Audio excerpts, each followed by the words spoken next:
అందరికీ మరణాత. ఈ ఆనంద మాసంలో ప్రవేశపెట్టిన దేవదేవునికి మహిమ కలుగును గాక. అందరికీ ఆనంద మాస క్రిస్మస్ మరణాతలు. Happy happy Christmas, merry happy Christmas. క్రీస్తు నేడు పుట్టెను, క్రీస్తు నేడు బేతేలు గ్రహమున పుట్టెను, క్రీస్తు నేడు అమలాపురంలో పుట్టెను, క్రీస్తు నేడు మన అందరి హృదయములో పవలించెను. పరిశుద్ధ గ్రంథములో నుండి ధ్యానం చేసుకుందాం. మన దేవుని సన్నిధానములో మరి ఆనంద భాషములో ఈ పునరుద్ధాన దినం రావటము ఎంతో సంతోషకరమైన విషయము. కనుక ఈ దినము కార్యక్రమం జరిపించుకుంటూ దేవుని వాక్యాన్ని ధ్యానం చేసుకోవడానికి మన ప్రకటన గ్రంథం ధ్యానం చేసుకుంటున్నాం. మరి చివరి అధ్యాయంలో ఉన్నాం, చివరి వచనంలో ఉన్నాం. కనుక ఈ ప్రకటన గ్రంథం 22వ అధ్యాయము 17వ వచనం కానీ చదువుకుందాం. ఆత్మయు పెండ్లి కుమార్తెయు రమ్ము అని చెప్పుచున్నారు, వినువాడును రమ్మని చెప్పవలెను.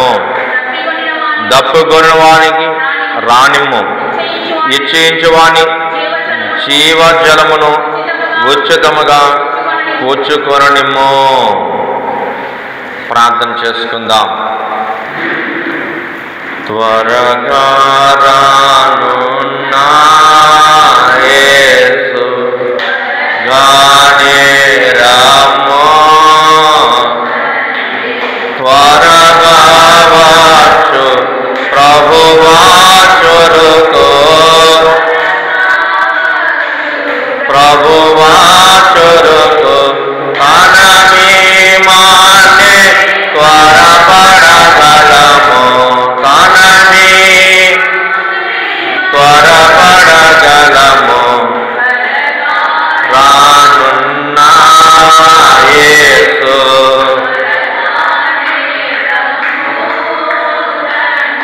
ప్రభువైన యేసు రమ్మను ప్రార్థన నేర్పుము. ప్రభువా సభలకు మాత్రమే, ఇతర సభలకు మాత్రమే, జనులకు కూడా ఇదియే ప్రార్థన, జనులకు కూడా ఇదియే ప్రార్థన. రానున్న యేసు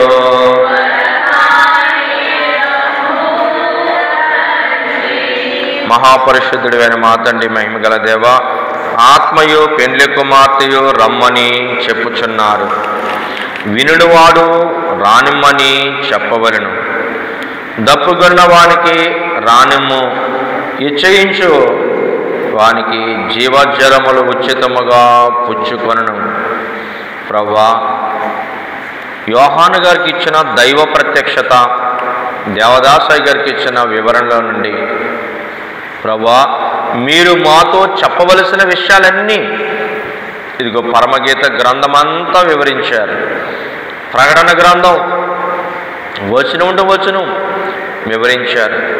ఇదిగో చివరి దినము ప్రకటన గ్రంథ వివరణలో ప్రభువా ఇదిగో చివరి అధ్యాయము, ఈ చివరి మాటలను మరొక్కసారి మాతో మాట్లాడమని, వినగలిగే చెవులు, గ్రహించగలిగే హృదయాలు భద్రపరుచుకునే ధన్యత మందరికి దయచేయమని, యేసుకిచ్చిన వాక్శక్తిని, దాసకిచ్చిన వాక్శక్తిని ఏడంతల ఆత్మతో వాక్యమును అందించమని, త్వరగా పెండ్లి కుమారుడిగా రానయ్యన్న యేసు క్రీస్తు ప్రభువుని బట్టి యేసు నామమున ప్రార్థించుచున్నాము మా పరమ తండ్రి.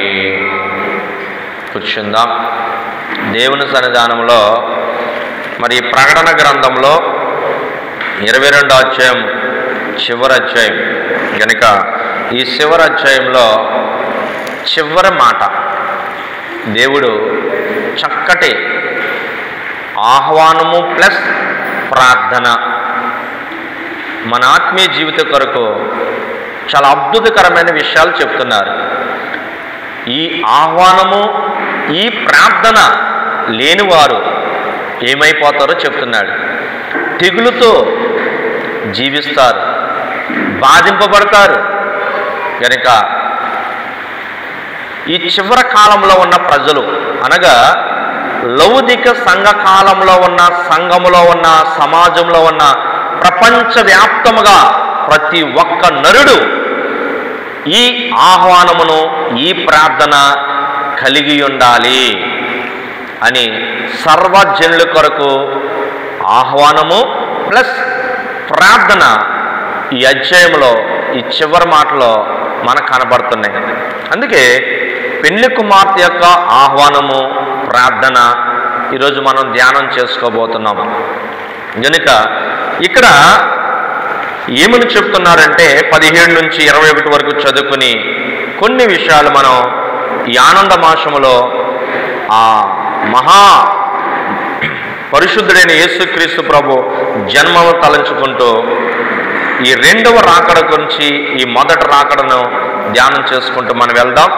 ఇక్కడ 17వ వచనంలో కనబడుతున్న మాట ఏంటంటే ఆత్మయు పెండ్లి కుమార్తెయు రమ్మని చెప్పుచును. ఇక్కడ మనకు కనబడుతున్న మాట ఎవరెవరు చెప్తున్నారట? ఇక్కడ పరిశుద్ధాత్మ తండ్రి చెప్తున్నారు, ప్లస్ పెండ్లి కుమార్తె చెప్తున్నారు. ఎవరండి పెండ్లి కుమార్తె అంటే? సిద్ధపడిన సంఘము, సిద్ధపడిన సంఘము రమ్ము అని ఆహ్వానిస్తున్నారు. కనుక ప్రార్థన కూడా చేస్తున్నాడు. ఇక్కడ 2 ఆహ్వానాలు కనబడుతున్నాయి, 2 ప్రార్థనలు కనబడుతున్నాయి. ఎవరు ఆహ్వానిస్తున్నారు? పరిశుద్ధాత్ముడు. ఎవరు ఆహ్వానిస్తున్నారు? పెండ్లి కుమార్తె సంఘము. ఎవరు ప్రార్థన చేస్తున్నారు? పరిశుద్ధాత్ముడు. ఎవరు ప్రార్థన చేస్తున్నారు? పెండ్లి కుమార్తె. ఇది చివరి మాట. ఈ చివరి మాటలో ప్రతి ఒక్క భూమి మీద ఉన్నవారు వినవలసిన వారు విని వారు కూడా ఏం చెప్పాలంటే వినివాడును రమ్మని చెప్పవలెను, దప్పిగొన్న వానికి రానిమ్ము, ఇచ్చేయించిన వాని జీవజలమును ఉచితముగా. ఏదైనా తోటలో పోగొట్టుకున్న మహిమంతా కూడా ఇక్కడ వచ్చేస్తా ఉంది. దేవునికి స్తోత్రం. తినవద్దన్న ఫలము తిని తెచ్చుకున్న పాప భరితమైన జీవితం పోతుంది. మహిమకరమైన జీవితము అంటే జీవజల వృక్షము యొక్క అనుభవంలోనికి వచ్చేస్తున్నాం. ప్రకటన 2:7 కూడా ఉంది కదా, ఇదిగో సంఘములతో ఆత్మ చెప్తున్న మాట చెవిగల వారు వినిగాక, జయించిన వాని జీవఫల వృక్షమును జీవఫల వృక్షమును భుజింపనిత్తెను. ఈ భూమి మీద ఆదాము యొక్క ఆ స్థితిని, ఆ పాపభరితమైన జీవితం పోయేట ఎంత కృప అనుగ్రహించబడిందో వినివారందరూ కూడా చెప్పాలి. ఏమని చెప్పాలి? రమ్ము అని చెప్పాలి. అందుకే దేవదాసయ్య గారు మనందరికీ ఈ మర్మముగా ఉన్న మాట అందరికీ నేర్పించాడు. పౌలు గారు కొరింథీయులో సంఘానికి చెప్తూ 16వ అధ్యాయంలో మనకి 20 నుంచి 22 వరకు చెప్తే ఒక మర్మం చెప్తుంటాడు. అక్కడ ఏంటది? ఒక అమ్మా కొరింథీయులకు రాసిన పత్రిక 1 కొరింథీ 16:20 నుంచి చదువుకుందాం.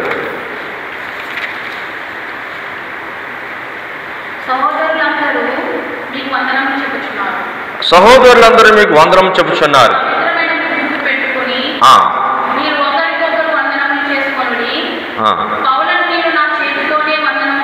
పౌలను నేను నా చేతితో వందన వచనము చెప్పుచున్నాను. ఎవడైనను ప్రభువును ప్రేమింపబోతే వారు చెప్పింపబడెను. ప్రభు వస్తున్నాడు. ప్రభు అయిన యేసుక్రీస్తు కృప మీకు తోడయుండును గాక. క్రీస్తునందలి నా ప్రేమ మీ యందు ఉండును గాక. ఆమేన్. ఇక్కడ చాలా స్పష్టంగా చెప్తున్నాడు. ఏంటంటది? ఆదిమ భాషలో ఫుట్ నోట్లో రాయబడింది మరణాత అనగా ప్రభు వచ్చుచున్నాడు. ప్రభు వచ్చి ఉన్నాడు. ప్రభువా రమ్ము. చూడండి, ఎవరికి లేని భాగ్యము బైబిల్ మిషన్ వారికి ఇచ్చిన గొప్ప భాగ్యం ఏంటంటే, చూడండి, ఇది ఈ శాపము నుండి విమోచించుటకు దేవుడు చక్కటి మాటను మనకి ఇక్కడ తెలియజేశాడు. చూడండి, ఇందులోనే మనకు కనపడుతుంది ప్రవచనం, ఇందులోనే మనకు కనపడుతుంది ప్రసంగం, ఇందులోనే మనకు కనపడుతుంది ప్రార్థన. ప్రార్థన ఫుట్ నోట్లు ఎన్ని రాయబడి ఉన్నాయి? 3 రాయబడి ఉన్నాయి. 3లో మొదటిది ఏంటి? వచ్చుచున్నాడు అంటే ప్రవచనం. యేసయ్య వస్తాడని చూడండి లేఖనములను చెప్తున్నాయి. కనుక వారంట జ్ఞానులైన వారు ఎంతో కనిపెట్టుకున్నారు, నక్షత్ర మార్గాన్ని వెళ్ళారు, చూశారు. కేవలం ప్రవచన అనుభవం. వస్తాడు అన్న మాటే వాళ్ళకి ఎంత చక్కగా చూశారు. కనుక ఇది ఏం కనబడుతుందంటే రాబోతున్నాడని చెప్పడాన్ని బట్టి ప్రవచనము. రెండోది ఏం కనబడుతుంది? వచ్చి ఉన్నాడు. వచ్చి ఉన్నాడు, ఆయన వచ్చేసాడు. లోకసువార్త 2వ అధ్యాయంలో దూతలు చెప్తారు, గొల్లలు పరిగెత్తికెళ్ళిపోతారు, పుట్టేశాడు వెళ్ళి చూడండి అంటే మందలు విడిచంట వాళ్ళందరూ కూడా వెళ్ళి చూస్తారు. అంటే ఏంటి? ప్రసంగం. ప్రపంచంలోనే యేసుప్రభు కోసం మొట్టమొదటి ప్రసంగం ఎవరు చేశారంటే ఆ రాత్రి కాలంలో గొల్లలకి దూతలు చేశారు. ఈ ప్రవచనము ప్లస్ ఇదే ప్రసంగము. చూడండి రెండో మాట ఏం కనపడుతుందంట? వచ్చి ఉన్నాడు. చూడండి మరణాతే కదని తీసుకున్నాం. మరణాతను స్మరిస్తే చూడండి మహిమను చూడగలుగుతారు. మూడవది మనం చూసుకుంటే ప్రభువా రమ్ము అంటే ఏం కనబడుతుంది? ప్రార్థన. ఏం కనబడుతుందంట? నువ్వు రావాలి, ప్రభువైనా యేసు నువ్వు రావాలి. ఒక్క మరణాతులు ఎన్ని కనబడుతున్నాయంట? 1 ప్రవచనము, 2 ప్రసంగము, 3 ప్రార్థన. ప్రార్థన ఇది నేర్పించేవారు ఇంకా గొప్ప ధన్యులని ఇక్కడ చెప్తుంది. చివరి స్టేట్మెంటు ఈ అధ్యాయంలో మనం చూస్తే 22వ అధ్యాయము చాలా స్పష్టంగా చూడండి. ఇక్కడ మనకి దేవుడు మాట్లాడుతూ ఉన్నాడు.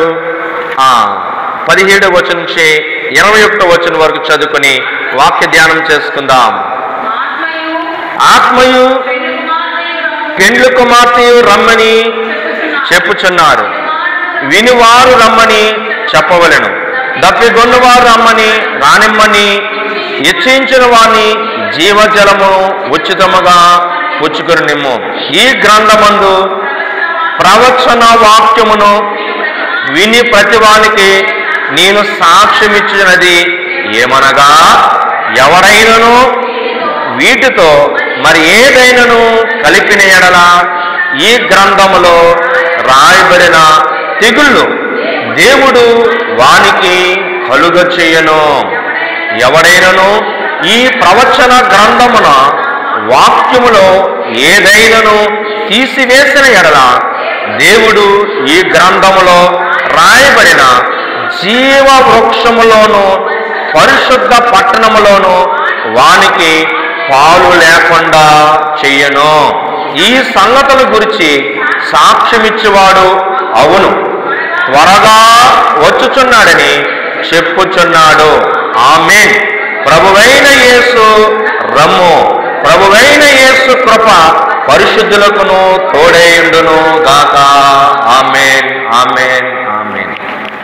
చూడండి ఎంత స్పష్టముగా ఇక్కడ ఈ మర్మాన్ని దేవుడు తెలియజేస్తూ ఉన్నాడు. చూడండి ఈ ప్రవచన వాక్యమే కదా అనుకుంటున్నాం. చాలా జాగ్రత్తగా ఈ కాలంలో మనం ఉండకపోతే చాలా కష్టం. ఈ కాలం అంట ప్రకటన గ్రంథం వచనం కూడా తెలుసుకోవాలి. లేకపోతే ఏ తెగులు వచ్చి పడుతుందో ఎవరికీ తెలియదు. తెలియకుండా మనం మాట్లాడకూడదంట. వాక్యంలో తెలియకుండా మనం మాట్లాడకూడదు.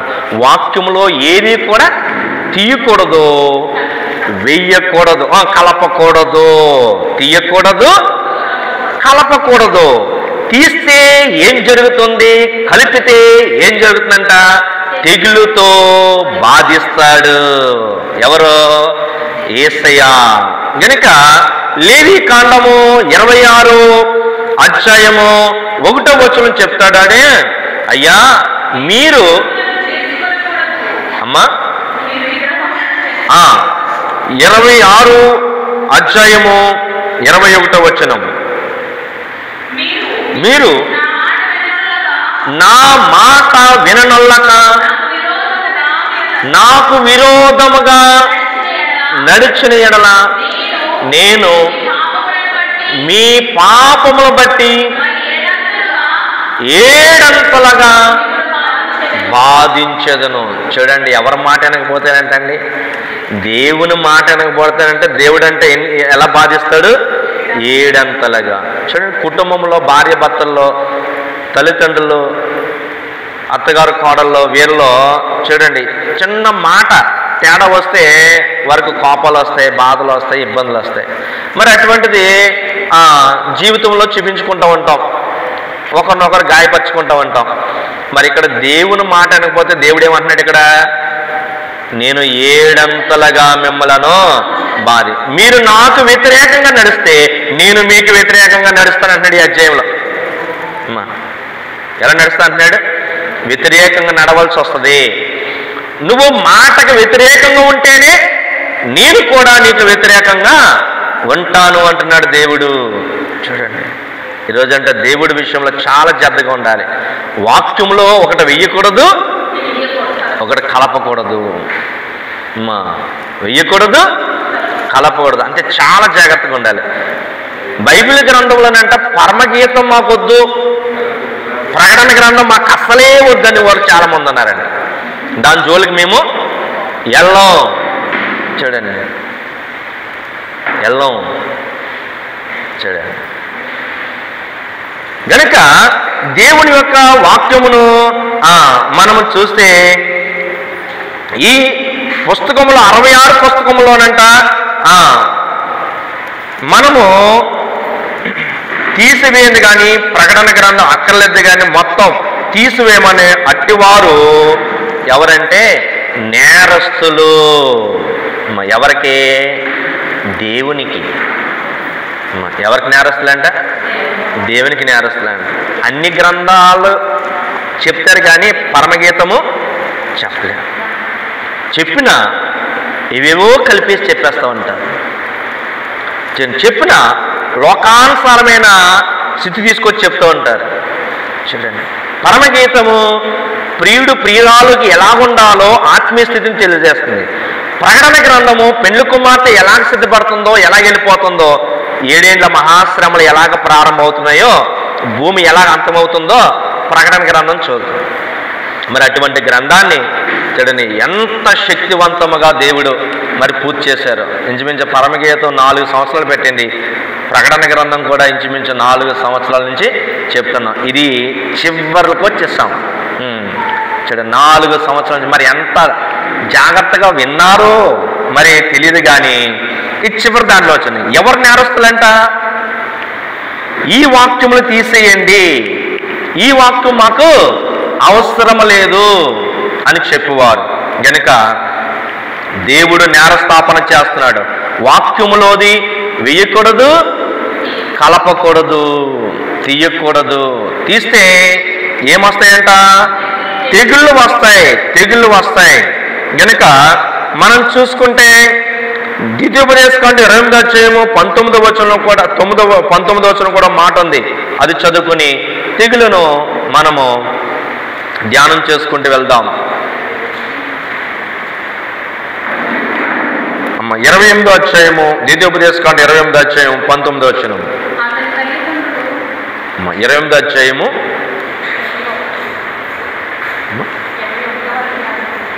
28వ అధ్యాయం.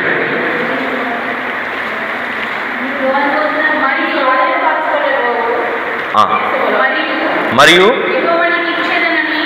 యెహోవానికి ఇచ్చేదనని నీ పితరులతో ప్రమాణం చేసిన దేశమున యెహోవా నీ గర్భఫల విషయంలోను, నీ పశువుల విషయంలోను, నేల పంట విషయంలోను సమృద్ధిగా మేలు కలగ చేయను.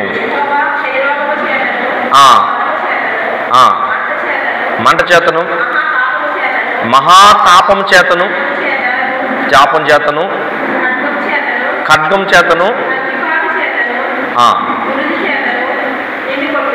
నిన్ను కొట్టును. చాలు చాలు.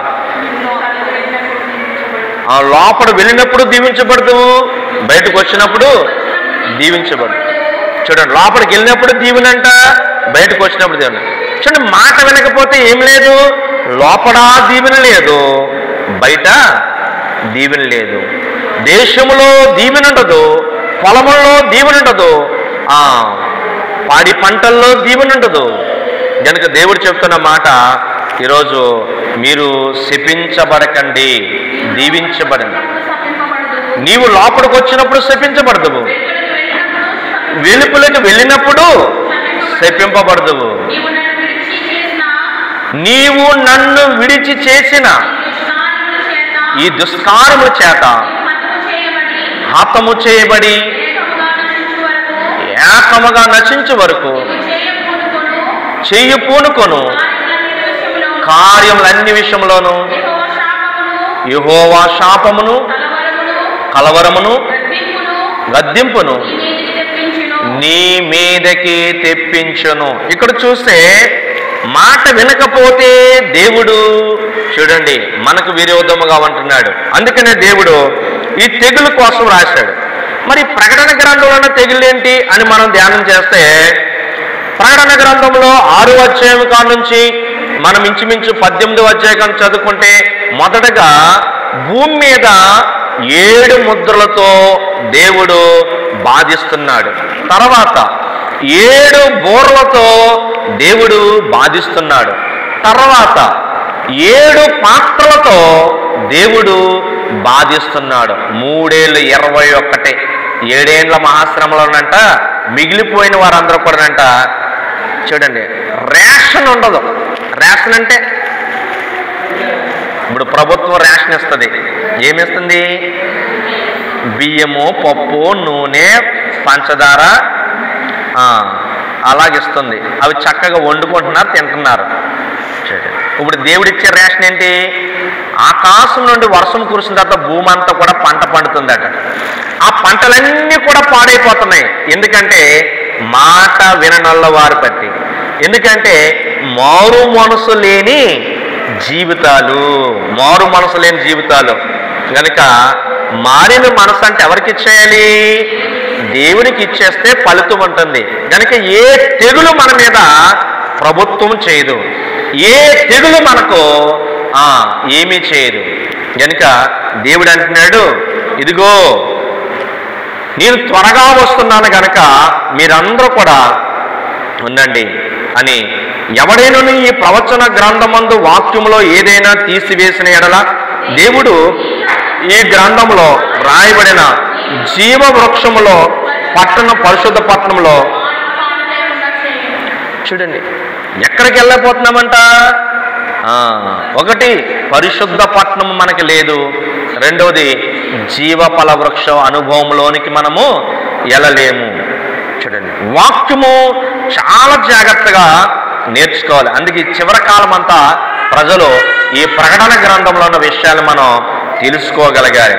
అందుకనే 20వ వచనం ఏం చెప్తున్నాడు? ఈ సంగతుల గురించి సాక్ష్యం ఇచ్చేవాడు అవును త్వరగా వచ్చుతున్నాడని చెప్పుచున్నాడు. ఆమేన్.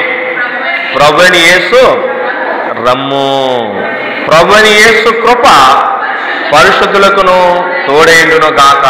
ఆమేన్, ఆమేన్, ఆమేన్.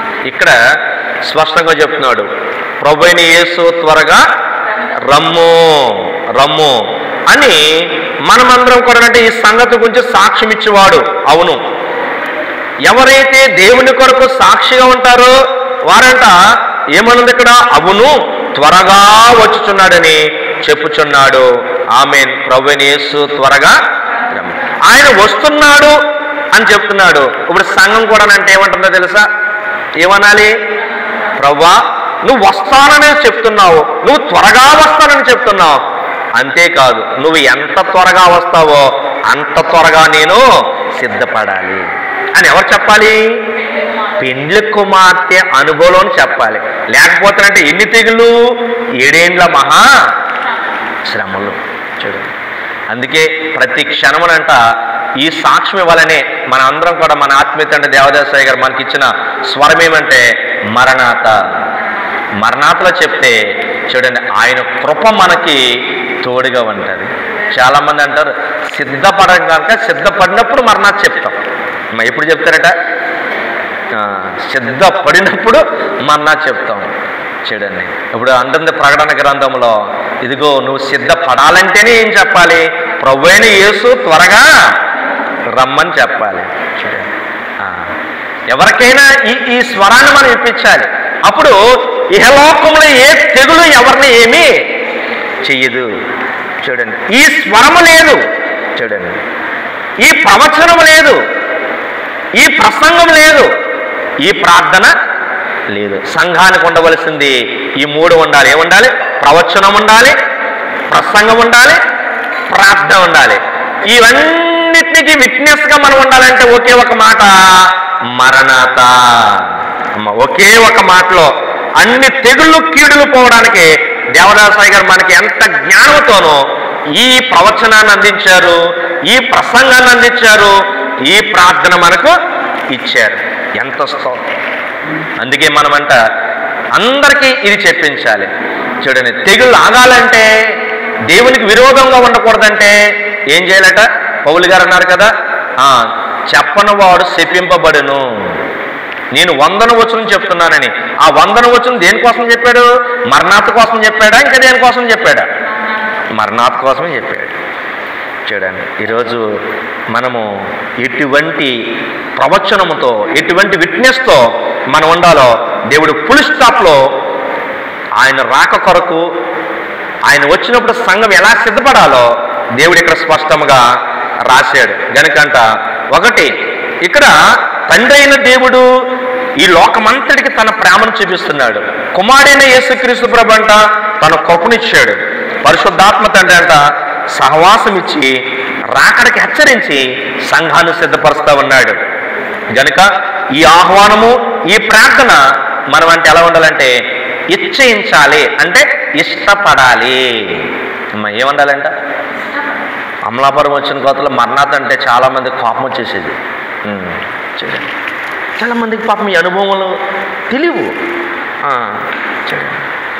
ఏ వచనం చెప్పాలో, ప్రభుకి ఎలాగ విట్నెస్గా ఉండాలో, ఎలాగ ఈ తెగులను అరికట్టాలో కూడా తెలియదు.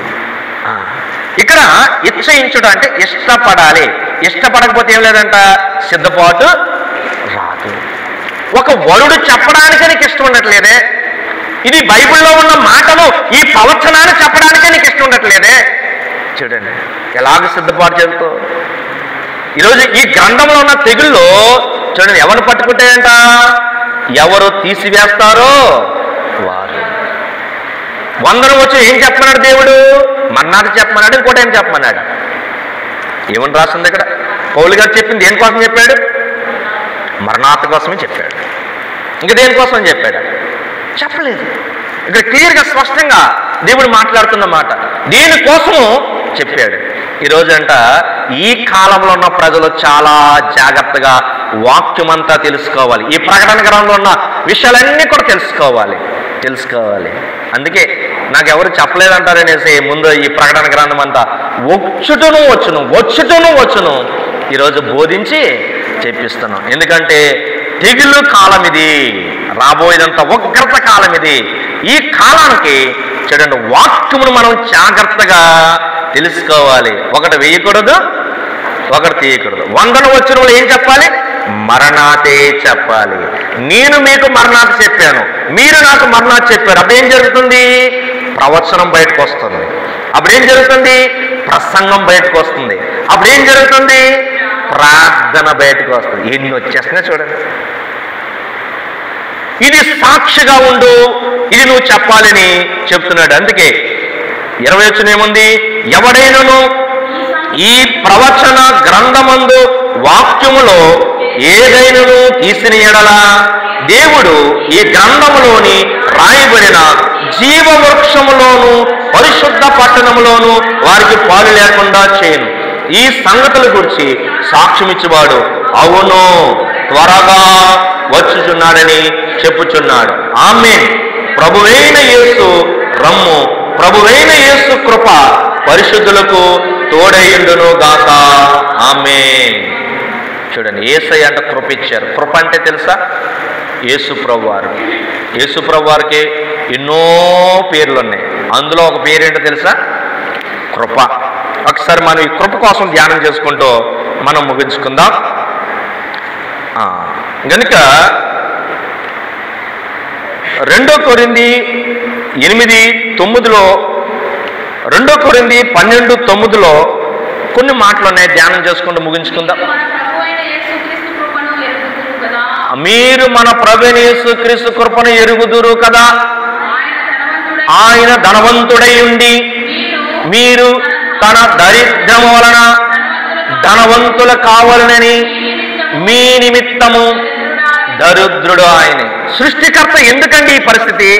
సృష్టికర్త ఎందుకండి ఇంత దరిద్రత అనుభవించాలంటే ఈ భూమి మీద ఉన్న వారు మనం అందరం కూడా ఎవరనంట? ధనవంతులుగా ఉండాలి. అందుకే దేవదాసయ్య గారు బైబిల్ మిషన్ వారులారా, మీరు జాగాలేని జమను. మీరు గనక నిలబడితే మీ ముందు ఏ కార్యమైనా సరే ఎవడో ఎంచి చేయలేడు. ఏదైనా కూడా మీకు జరుగుతుంది. ఎంత గొప్పగా జరుగుతుందో ఎంచి చేసిన ఎడల ఏకరీతిగా జరుగును. ఆయన దరిద్రుడుగా ఉన్నాడంట. మనందరినీ కూడా ఏం చేశారు చెప్పండి? ఈ రోజు మనం ఇలా ఉన్నామంటే కృప ఎవరి వల్ల? చూడండి, ఈరోజు మనకన్నా మన ముందంట మన ధనాన్ని పరలోకంలో పంపిస్తున్నాం. దేవునికి స్తోత్రం. క్రైస్తవుడు ముందు ఎక్కడ పంపిస్తాడంట? ధనాన్ని పంపించాడు. అంటే ఏంటి తెలుసా? బాప్తిసం పొందుకున్న వెంటనే ధనము కూడా బాప్తిసం పొందుకోవాలి. దేవునికి స్తోత్రం. ఈరోజు ప్రభు భోజనం పుచ్చుకునేటప్పుడు మనం సంపాదించిన సంపాదనలో 10వ భాగం దేవునికి ఇవ్వవలెను. లోకంలోనంట ధనవంతుడు చూడండి పరలోక రాజ్యం ప్రవేశించడం చాలా కష్టం. ఎవరు ప్రవేశిస్తారన్నాడు? సూది బెద్దములో ఒంటైనా వెళ్ళిపోతుందేమో కానీ ధనవంతుడు మాత్రము. ఎందుకు చెప్పగలిగాడు ఆ మాట? ఈ ప్రపంచంలో ప్రతి ఒక్కరు ధనవంతుడిగా ఉండాలంటే యేసు ఎలా పుట్టాడంట? ఒంటి మీద వస్త్రములు కూడా లేవు ఆయనకి. ఏ వస్త్రాలు ఇచ్చారంట? ఆయన మనకేమో మహిమ వస్త్రాలు ఇచ్చాడు. మనం ఏ వస్త్రం ఇచ్చామంట? మనమంటే మనం కాదు. మరి ఏ వస్త్రంతో పొడుగుపెట్టింది? పొత్తి వస్త్రం. అంటే ఏంటది? ఒంటి మీద వేసుకున్న వస్త్రం అరిగిపోయిన తర్వాత పాత వస్త్రంతో ప్రభుని పడుకోబెట్టారు. లాలీలా లీలా లమ్మలాలి లాలి శ్రీ నీకేలా పొత్తి వస్త్రములే నీకు పాయను లాలి మాకు మహిమా వస్త్రములిచ్చుట మహిలో పుట్టితివా. చూడండి ఎలా పుట్టాడంట? ఆయన పుట్టడం మహిమలోనే పుట్టాడు. ఆయన కృప ఏంటంటే ఆయన మహిమ అనిపించలేదు కానీ ఏమనిపించాడు? దరిద్రము. ఏమనిపించాడండి? ఎంతమంది గమనించగలుగుతున్నాం? ఈరోజు మన ఒంటి మీదకి ఈ మహిమ వస్త్రాలు వస్తున్నాయంటే ఎవరి కృప? ఆయన దరిద్రుడిగా మన కోసము మహిమలోనే పుట్టాడు కానీ మహిమలో ఆయన అనుభవించలేదు. ఏమనిపించాడు? ఇది కృప. ఈరోజు మనం తింటున్నామంటే కృప. రేపు ధనవంతుడికి పరలోకం వెళ్ళడానికి అవకాశం లేదు. ఈ లోకాన్ని ఎంత సంపాదించుకున్నా సరే ఏమి లేదు, కృప లేదు. ఇప్పుడు మనం ఏం సంపాదించుకోకపోయినా సరే ఎవరు సంపాదించుకున్నాం? ఆయన కృప సంపాదించుకున్నాం. ఆయన అన్నీ కూడా చేయగలుగుతున్నాడు. రేపు మనకి ఏముందంట? పరలోకం తెరవబడి ఉంది. చూడండి, ఎందుకంటే ఆయన దరిద్రుడిగా అయిపోయి ఏమన్నాడు తెలుసా? నా పని జరిగించండి. ఇదిగో నేను ఇచ్చిన ధనము నా పని కొరకు మీరు 10వ భాగం నాకు ఇవ్వండి. చూడండి, దేవుని విషయాల్లో కూడా చాలా జాగ్రత్తగా ఉన్నాను. అన్నయ్య చెప్పారంటే ఏం చేశారు? వారికి తెలియకుండా ఒకరొకరు ఏం చేశారంట? అబద్ధం చెప్పి ధనాన్ని పక్కన పెట్టేశారు. చూడండి, తెగులు వచ్చింది, హఠాత్ మరణం అయిపోయింది. ఎంత ప్రమాదకరమైంది. ఈరోజు దేవుని యొక్క విషయంలో కృప మనం చూస్తే ఆయన మన నిమిత్తం దరిద్రుడిగా పుట్టాడు. మన అందరినీ కూడా ఇహలోకంలో కంటే పరలోకంలో అనేక రెట్లు ఆశ్చర్యంగా ఉండడానికి ఆయన మన నిమిత్తము ఎంత కృపనిచ్చాడు. చూడండి, కృప అనగా ఎవరు? యేసు. చూడండి, ఆయన మహిమలో పుట్టాడు, కానీ చూడండి మనము పాపంలో పుట్టడాన్ని బట్టి ఆ పాపం వల్ల వచ్చిన జీవితం ఆ మహిమలో పుట్టిన ఆయన అనిపించాడు. యోబు గారు అన్నారు,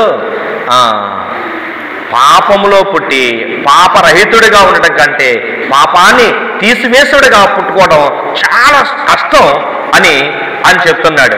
అందుకనే యేసు పుట్టడాన్ని బట్టి మన జీవితానికి ఈరోజు ఎంతో కృప వచ్చేసింది. ఆయన ఒక్కడే అనిపించాడు కష్టం.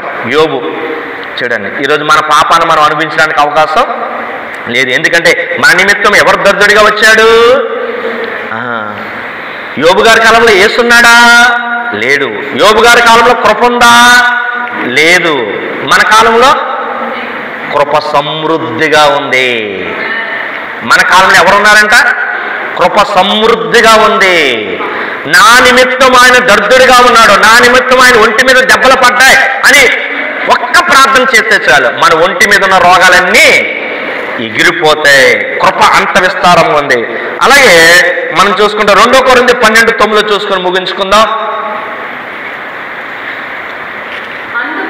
అందుకు నా కృప నీకు చాలును, బలహీనత యందు నా శక్తి పరిపూర్ణమగుచున్నది ఆయన నాతో చెప్పెను. కాగా క్రీస్తు శక్తి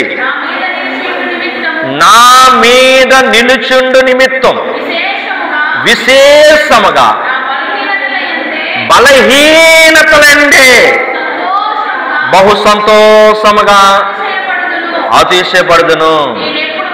నేనెప్పుడు బలహీనుడునో అప్పుడే బలవంతుడును. దేవునికి స్తోత్రం. చూడండి, ఇందాక త్యాగం కనపడింది, యేసయ్య త్యాగం. ఇప్పుడు ఆయన శక్తి. ఆయన మహాశక్తిమంతుడు, శక్తి లేని వాడుగా ఉన్నాడు. కొడితే కొట్టించుకున్నాడు, తిడితే తిట్టించుకున్నాడు, ఉమ్ము వేస్తే తుడుచుకున్నాడు, పొడి చేస్తే చచ్చిపోయాడు. కానీ ఆయన ఎవరు? శక్తిమంతుడు. ఆయన నామములో ఉన్న మనం ఇప్పుడు బలహీనంగా ఉంటే వెంటనే బలం వచ్చేద్దంట. ఆ శక్తి ఎవరి మీదకి ట్రాన్స్ఫర్ అయ్యింది? రక్తస్రావం గల స్త్రీ అంట తన ఆస్తం వేసుకుంది వైద్యం కోసం. చూడండి, ఎవరో చెప్పారు బోధకుడు వస్తున్నాడని. ఆమె ఒకటే అనుకుంది, నా వ్యాధి చెప్పుకోవడానికే సిగ్గు, నేను మాత్రం ఆయన వస్త్రం ముట్టుకుంటే నాకు మాత్రం బాగైపోవాలి. వెళ్ళింది, వస్త్రం ముట్టుకుంది, ఏమైందంట? ఆయనలో నుండి ప్రభావం వెళ్ళిపోయిందంట. ఆయన వస్త్రం నుండి అంట ఏం వెళ్ళిపోయింది? ఆయన వస్త్రంలో నుండే ప్రభావం వెళ్ళిపోయిందంట. ఈరోజు రక్షణ పొందుకున్న మనం, బాప్తిసం పొందుకున్న మనం, ఆయన శరీరం తింటున్న మనం, ఆయన రక్తం తాగుతున్న మనం, ఆయన శక్తివంతులుగా మనం ఎలా ఉండాలి? చిన్న కృపను లోకు కడుతున్నావా? లోకానికి శక్తి లేదు. లోకానికి ఏం లేదంటే శక్తి లేదు. శక్తి లేని వాడు నేను శక్తిమంతుడు అంటున్నాడు. కాదు, లోకంలో ఎవరు శక్తిమంతుడు అంటే యేసును సొంత రక్షకునిగా అంగీకరించిన వాడు, మాట మీరకుండా ఉన్నవాడు, విరోధంగా నడవకుండా ఉన్నవాడు శక్తిమంతుడు. దేవునికి స్తోత్రం. చూడండి, ఎవరు శక్తిమంతుడంట? చూడండి, ఆయన శక్తి వెంటనే ట్రాన్స్ఫర్ అయిపోతుందంట బలహీనలో. చూడండి, ఈరోజు డాక్టర్లు చచ్చిపోతావు వెళ్ళిపో అని పంపిన తర్వాత చూడండి తెలుసుకున్నది ఏంటంటే కృప. ఎవరిచ్చిన కృప? ఎప్పుడు బలహీన ఉన్నా సరే చూడండి, ఇన్ని ట్యాబ్లెట్లు ఇచ్చేవారు, మింగలేక చాలా బాధపడేవాడిని, గోధులు తీసి కప్పెట్టేసుకునేవాడిని. ఒకటే ప్రార్థన, బలహీన సమయములో నీ బలము సాధించుము, బలహీన సమయములో నీ బలము, జీవనదిని నా హృదయములో,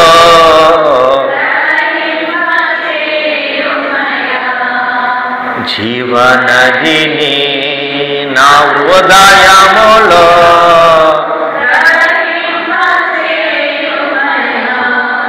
దేవుని వాక్యం చూడండి ఎంత చక్కగా పడుతుందో.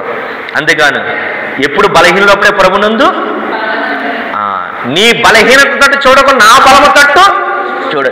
నీ బలముకు మించిన పనులు. ఇది కృప.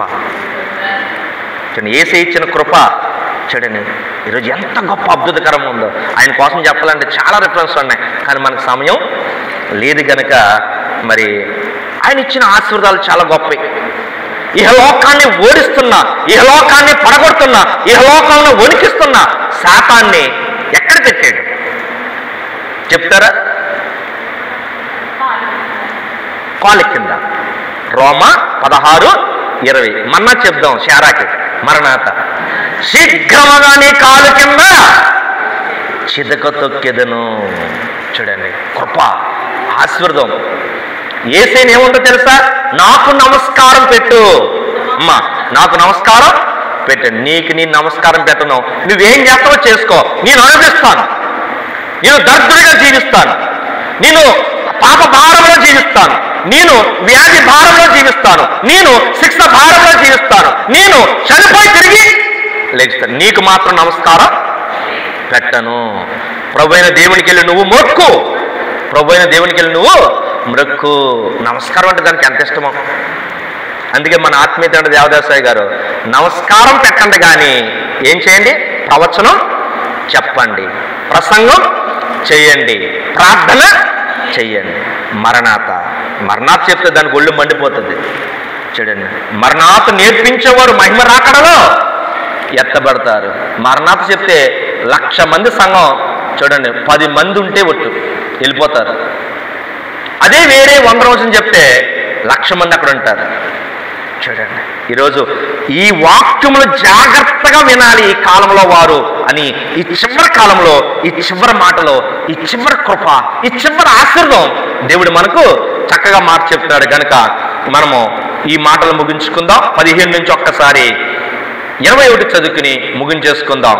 ఆత్మయు పెండ్లి కుమార్తెయు రమ్మని చెప్పుచున్నారు, వినివాడును రమ్ము అని చెప్పవలెను, దప్పికొన్న వాడును రానిమ్ము, ఇచ్చించిన వాడిని జీవజలమును ఉచితముగా పుచ్చుకునిమ్ము. ఈ గ్రంథమందున్న ప్రవచన వాక్యమును విని ప్రతివానికి నేను సాక్ష్యమిచ్చినది ఏమనగా, ఎవడైనను వీటితో మరి ఏదైనను కలిపిన ఎడల ఈ గ్రంథములో రాయబడిన తెగుళ్ళు దేవుడు వారికి కలగచేయును. ఎవడైనను ఈ ప్రవచన గ్రంథమందు వాక్యములలో ఏదైనను తీసివేసిన ఎడల దేవుడు ఈ గ్రంథములో రాయబడిన జీవ వృక్షములోనూ పరిశుద్ధ పట్టణములోనూ వానికి పాలు లేకుండా చెయ్యను. ఈ సంగతుల గురించి సాక్ష్యమిచ్చేవాడు అవును, త్వరగా వచ్చుచున్నాడని చెప్పుచున్నాడు. ఆమేన్. ప్రభువైన యేసు త్వరగా రమ్ము. ప్రభువైన యేసు కృప పరిశుద్ధులకు తోడేయుండును గాక. ఆమేన్, ఆమేన్, ఆమేన్. అట్టి పరిశుద్ధతలో ఆయన కృపలో వృద్ధి చెందే ధన్యత ప్రభు మన ಎಲ್ಲರಿಗೂ అనుగ్రహించును గాక.